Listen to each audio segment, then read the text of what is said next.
What defines us?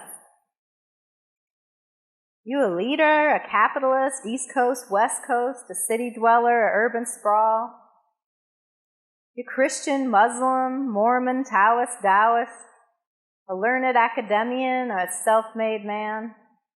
You a financier, a card-carrying member of the NRA, a right-wing Trumpster, or a bleeding heart liberal, anarchist, or maybe a fascist?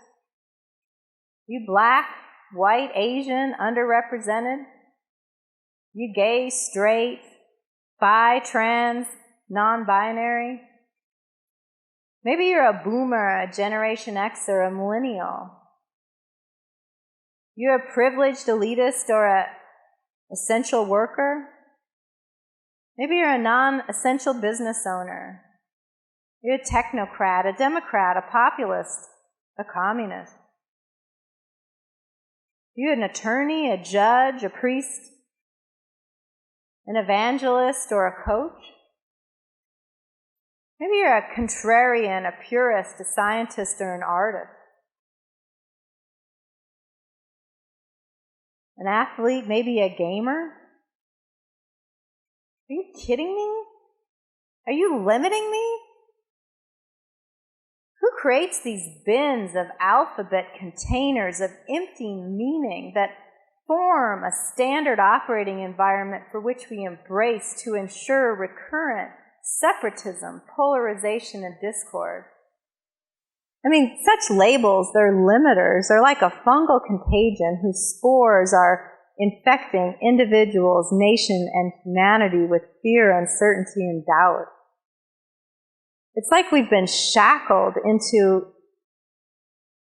poverty, and reciprocally we've escalated wealth, power, and influence that are now utterly confused by one another.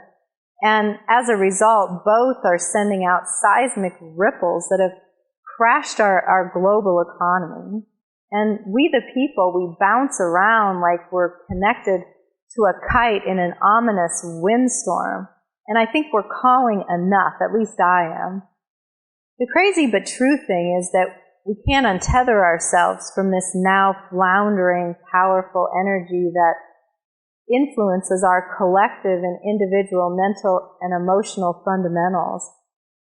We're connected. It's all a part of our authentic reality. I mean, who chooses to perpetuate this level of dysfunction? Who recurrently acts and mobilizes this level of human shallowness and indifference? I mean, which is it? Is it uninterest or is it disinterest? I mean, who purposefully and knowing with intention continues to foster thoughts and actions that will undoubtedly escalate into polarization and discord, and don't begin to change things and try to attempt to reduce. I mean, any lack of action reduces our individual and collective potential, especially those being used as pawns in this coconut game of political posturing and rampant economic debt and gain. It's racism, it's capitalism, it's poverty, it's materialism, it's power, wealth, and influence. And they're all tightly connected, and all of them are involved in coming up with the solution to our most pressing problems. What I want to know is who is going to peel off the short-sightedness of meaningless labels and release our limiters to embrace beauty and creative freedom. For me, that's what demosophy is, and that's a new domain. We're rising above the noise to see a landscape from the top down and the bottom up. We're leveraging our innate human experience and wisdom to discuss, level set, share, contemplate, ideate, forward. Always forward. Our primary tool set at Demosophy is innate human experience and wisdom, supported by democracy in authentic capitalism as a ways and means of mending and strengthening our nation's fabric and our individual and collective fabrics in support of growth and expansion for 2020 and beyond.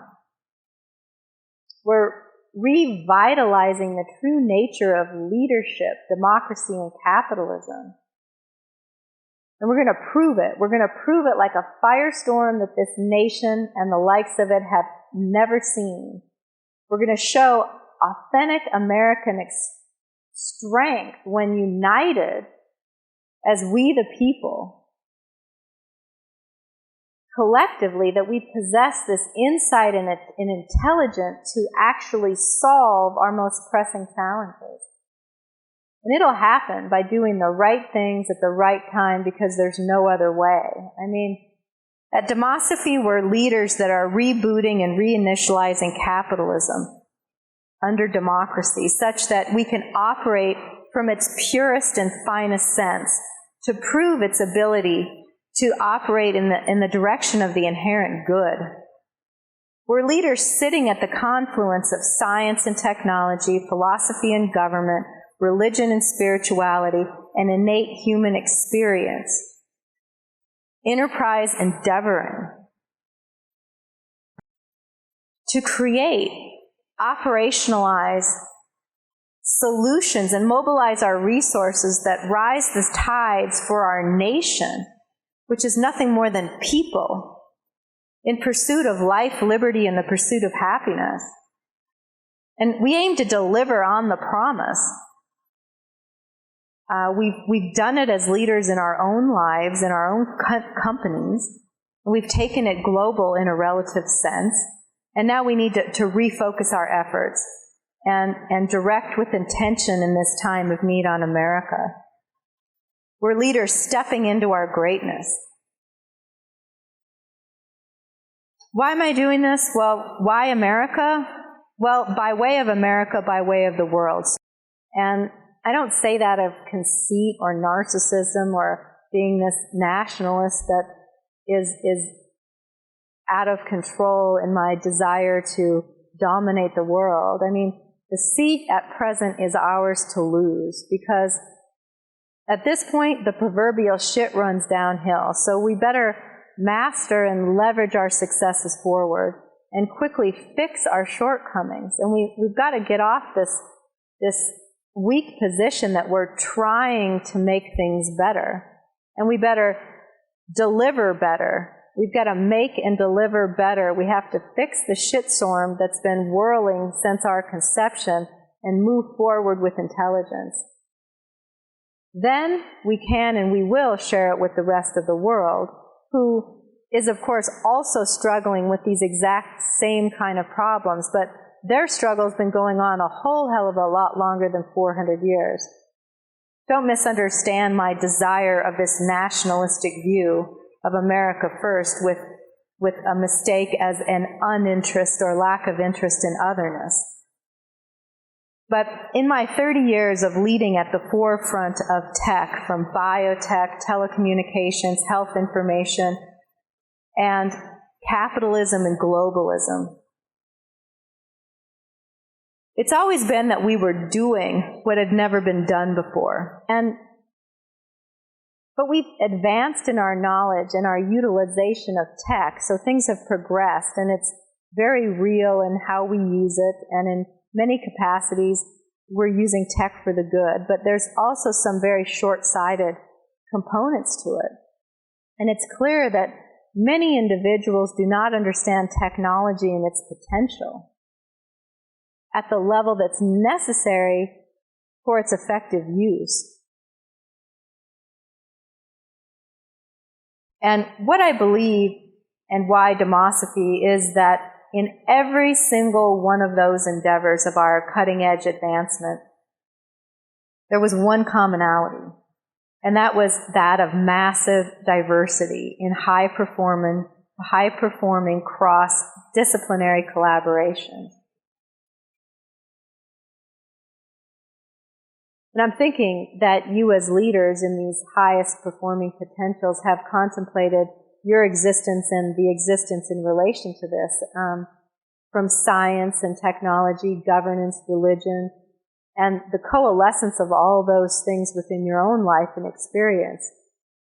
Maybe you've seen the same things as innovators in all these capacities. And I think that we've leveraged this power firsthand, and with the diversity that exists within our minds, bodies, and spirits. And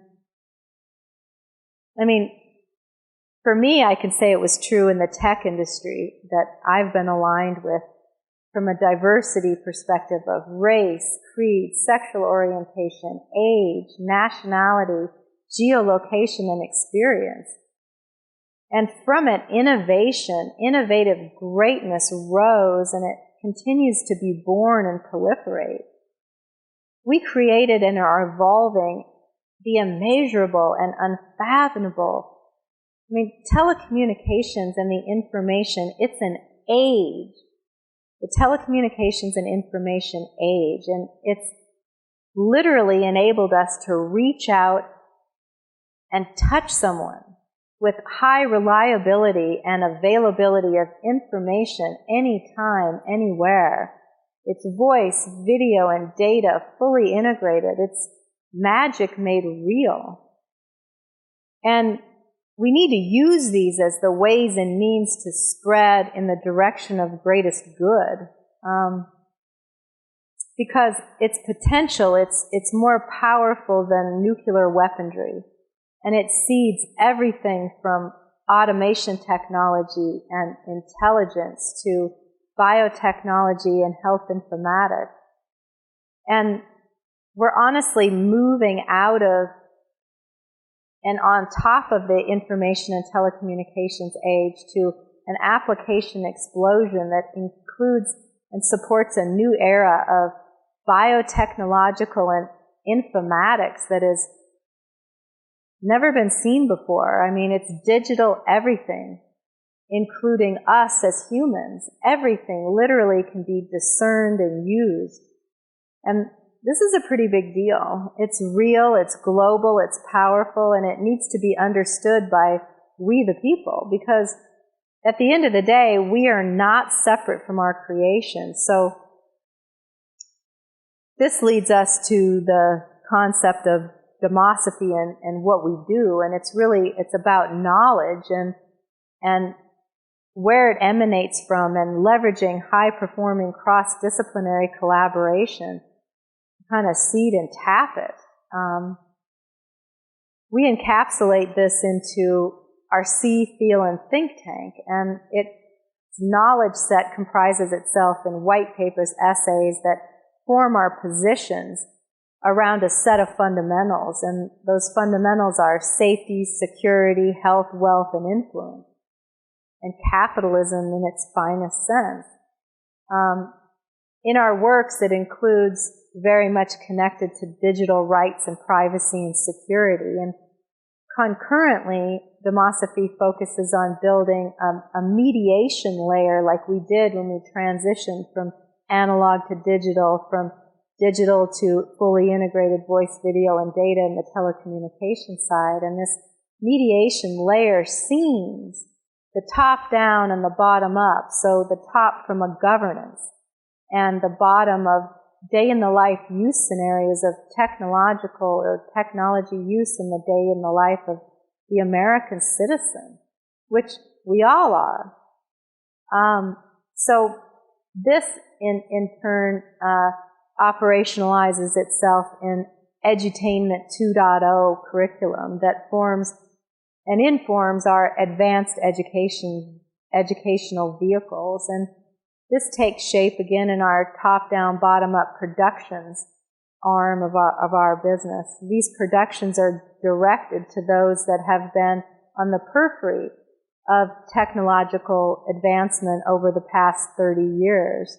So when you think about it, that's a big target. I mean, unless you were engaged at the cloud development and internet capability, you've been using tech as a user rather than a developer. And so our advanced educational vehicle touches on all these constituent parts of technology and how they're used. And so the near-term focus that we have is encapsulated in productions, white papers, essays that form and inform advanced educational vehicles that touch on about 4 or 5 primary bins, which are in a little bit more detail understanding telecommunications. It discusses man's oldest technology. What is it? What types of communication? How does it flow in us and around us? And how do we optimize it to shore up our own individual and collective structural integrity? And then workforce ennoblement programs, and these are directed and in collaboration with large enterprise and institutions. And these are constructs that are to assist in supporting essential workers in their ability to survive and thrive and perceive and be perceived as valued assets that are essential assets to the American fabric. And then workforce virtualization, and this hits on our anytime, anywhere accessibility in client services and support realms. And this acts to bring jobs back into the United States. It increases reliability and value and quality, as well as it puts people to work and further fosters affordable living and growth and expansion in some of our second and third tier markets. And then the fourth one is building strength, and that is primarily targeted towards youth, parents, caregivers, and schools, but it's also multifaceted in its leverage of this support of revitalization of truth in advertising, or maybe it would be thought of as realization of actual value. And then together, this is strength through wisdom in athletics that is really, to strengthen youth, but also the leader in us all. Common to all of our endeavors in Demosophy is our desire to articulate insights that hold the promise for rendering lasting solutions to our world's most pressing problems. That's why I personally find this so revolutionary. I may say so myself, because we clearly have a boatload of problems that need to be solved, and honestly, they all have solutions. And we definitely lack a forum for collaboration that brings solutions to life. And now we as leaders, we have a forum through Demosophy. We have a framework to contemplate, to ideate, share, and even educate. So, more so that we can even take the ball and run with solutions, in support of people and Americans. And we have the ability to seed and fund growth and expansion. Now as leaders benefiting from these markets that we have been tapping, we can give back. We can give back even potentially more than what we've taken by sharing our knowledge, insights, and our wares in support of building strong fundamentals. At Demosophy, we take a position that showcases capitalism and its leadership in the finest sense, and it directs it and its energy as a tide that will rise all boats. And it brings joy and newness to leaders who were made for more than just pushing ticker symbols and versioning the next, software release. Don't get me wrong. That has to continue. Our economy has to continue to grow and expand, and these solutions need to further evolve and prosper. So I'm not saying anybody should drop the ball on that. I would just believe that we can do more. And we can do more now. And I hope you join me. That you have a desire in leadership in the direction of the inherent good, and that you have contemplated life in the fullest sense, and you see clarity. I hope you look more learn more. Check out demosophy.com.